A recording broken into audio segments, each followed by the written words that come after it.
it's always the first joke that you decide to say on the stage is the most crucial, I believe. Because I think once you get a laugh, you can ride that wave.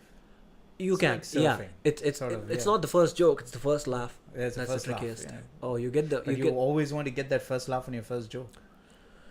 I guess the thing is, like I said, you're making inside jokes with strangers, so there are two parts to the inside joke. One is that they know the information that you're going to make fun of, and two, they find what's funny.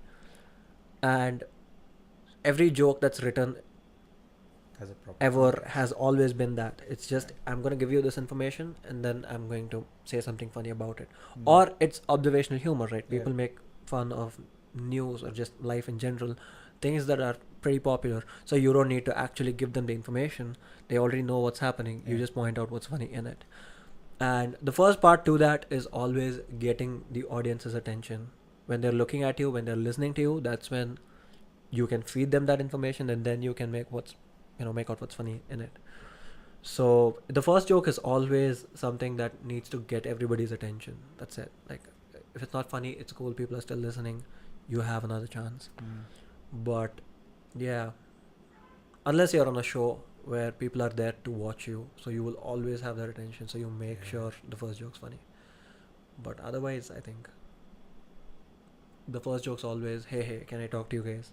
Which is why you'll see a lot of comics go up on stage and be like, how many of you guys have this? How many of you guys have a cell phone? How many of you guys are on Tinder or something like that? Understand the crowd. Yeah, it's just that question is essentially telling them, hey, now you listen to me. If I come and tell you, so these phones, right? You might be bored. You might not even listen to me. But if I say, hey, do you have a phone? And then you're like, hey, it's like you're talking to me like, and you can pull that. Yeah. And that's it. That takes you in a pretty good place then with them. Yeah. So that audience member is invested. But if it's something very popular, as in if you say how many of you guys are from a middle class family, everybody would immediately start looking at you. So you'll have a lot of eyes go off. Right. And then now that they're listening to you, you tell them what's funny about it. Man, it's a crazy stuff what you do. But do you tend to do crazy stuff to get more inside jokes so that you can convert it into an amazing joke out? I guess. Yeah. I mean, there are instances that happen that are different, but there are instances that you initiate because you know it's going to be a funny story to say. Yeah. So I mean, if your jokes are based off of what the crowd says, more often than not, you'll. No, I'm not actually talking about crowd. Right. I'm talking about your in your in your personal space or within your friends. I guess. Or something. There. Because you know there's going to be jokes there. Yeah. So.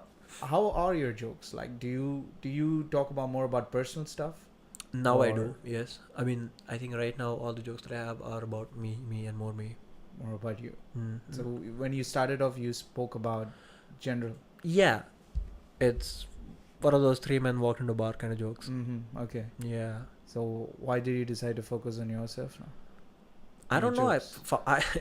I 2 ways to look at it. One I found, one is pretty self-obsessed, that I think whatever is happening around me is funny enough. Or, I mean, the other thing is that when I do jokes on stage, they need not have actually happened to me.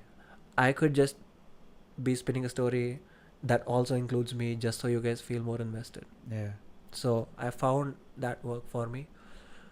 2 is probably I stopped looking hard enough around me. I don't know. Like, I could still probably go read the news and make jokes about, but it's too much effort. But it's effortless to make a joke of something that happen for to me, be it's more easy to conjure up situations and think, haha, that would have been funny. Now I'll put myself in it.